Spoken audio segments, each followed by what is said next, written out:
여러분 안녕하십니까? 어려운 금융 용어를 쉬운 우리말로 바꿔보는 시간입니다. 쉬운 우리말, 쉬운 금융. 저는 허가연입니다. 올해 증권시장에서는 코로나 위기에도 불구하고 수익을 낸 개인 투자자들이 많습니다. 그런데 일부 사모펀드에서는 돈을 찾을 수가 없어서 문제가 됐죠. 바로 라임과 옵티머스 문제입니다. 사모펀드는 일반 투자자들이 하는 펀드는 아닙니다. 일반 펀드와 달리 사모펀드는 1억 원 이상이어야 하고요. 그리고 투자할 수 있는 사람도 49인까지만 가능합니다. 그런데 이 펀드에 문제가 된 것은 처음 판매할 때 약속을 지키지 않아서입니다. 다행히 지금은 금감원 분쟁조정위원회에서 라임 무역금융펀드에 대해서는 투자 원금을 모두 돌려주라고 결정을 해서 투자자들은 손해 없이 일단 종결이 됐습니다. 그렇지만 공공기관 매출 채권에 투자하는 옵티머스 펀드는 아직 결정이 나지 않았죠.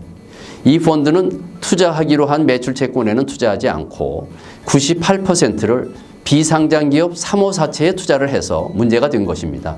그리고 금감원 조사에 의하면 그 돈을 실제 투자한 곳은 부동산 개발이나 주식에 투자를 했고요. 심지어 그 자금 중 일부는 대표이사가 횡령을 했다는 겁니다. 그래서 지금은 형사 재판 중에 있죠. 그런데 문제는 이 펀드의 운용사 잘못은 분명한데 피해 보상은 어떻게 되는지가 관심입니다. 다만 투자자에 대해서는 판매회사가 우선 최대 70%까지 자금을 지원하겠다고는 했습니다. 그렇지만 그 자금의 성격이 가지급금이기 때문에 원금 반환과는 차이가 있죠. 따라서 최종 결과는 더 두고 봐야 합니다. 그러면 이런 문제는 왜 생겼을까요? 믿었던 운용사가 신뢰를 저버렸기 때문입니다. 그동안은 사모펀드 운용회사들이 약속대로 운영을 잘 했습니다. 따라서 큰 의심이 없었지요. 그런데 이번에는 믿는 도끼에 발등을 찍힌 겁니다. 그러니까 모두가 피해자라고 주장을 하지요. 그렇지만 운용사가 운용을 제대로 하는지는 누군가 감시를 해야 합니다.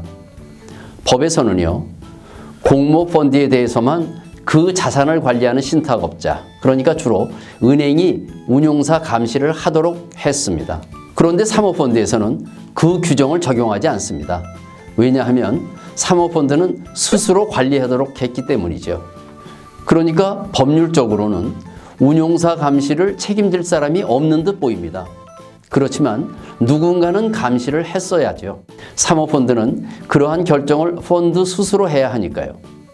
그래서 이번 문제로 지금은 감독기관에서 법 개정 이전에 사모펀드도 신탁업자가 운용사 감시를 하도록 우선 행정지도를 했습니다. 그렇지만 앞으로 옵티머스 펀드의 보상 결정을 위해서는 우선 얼마가 남았는지 펀드 자산의 정확한 평가가 먼저 필요하고요. 그 다음엔 감독당국의 검사를 통해서 관련 회사들의 책임 여부가 가려지겠죠. 따라서 아직은 시간이 더 필요합니다. 이렇게 투자자들도 펀드 투자 시에는 확인해야 할 내용들이 있습니다. 그 중에서 가장 중요한 것이 무엇을 하는 펀드인지 확인하는 것입니다. 그것은 펀드 이름에 나타나 있으면 알기가 쉽겠죠. 옵티머스 펀드도 이름을 공공기관 매출채권 펀드라고 했으면 투자자도 알기 쉽고요.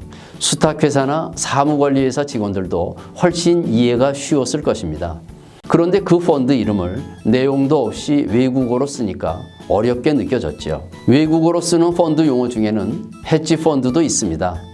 헤지 펀드는 운용 대상에 제한도 없고 펀드가 원하는 대로 운용을 할 수 있는 펀드입니다.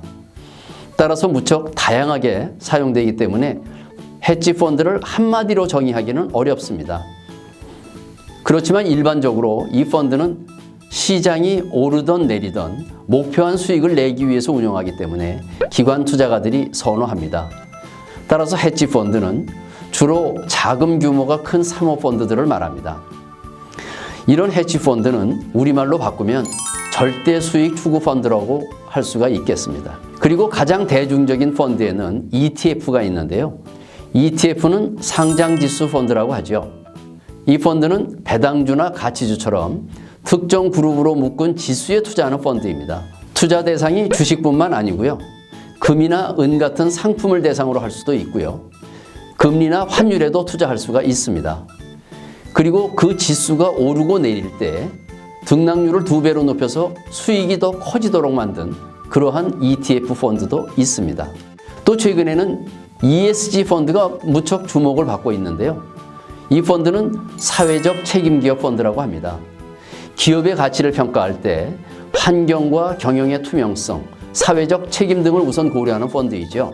지금 국제시장에서는 국가는 물론이고 펀드나 기관 투자가들도 이런 기업이 아니면 투자를 하지 않겠다는 목소리가 높습니다. 최근 코로나19로 펀드 자금이 줄고 있는데도 이 펀드만큼은 세계 시장에서 자금이 늘고 있으니까요. 이렇게 펀드를 투자하기 위해서는 전문 용어 외에도 펀드의 성격을 정확히 이해하는 것이 중요합니다. 따라서 헤지 펀드는 절대 수익 추구 펀드로, ETF는 상장 지수 펀드, 그리고 ESG 펀드는 사회적 책임기업 펀드로 부르면 훨씬 이해하기가 쉬울 것입니다. 지금까지 허과연이었습니다.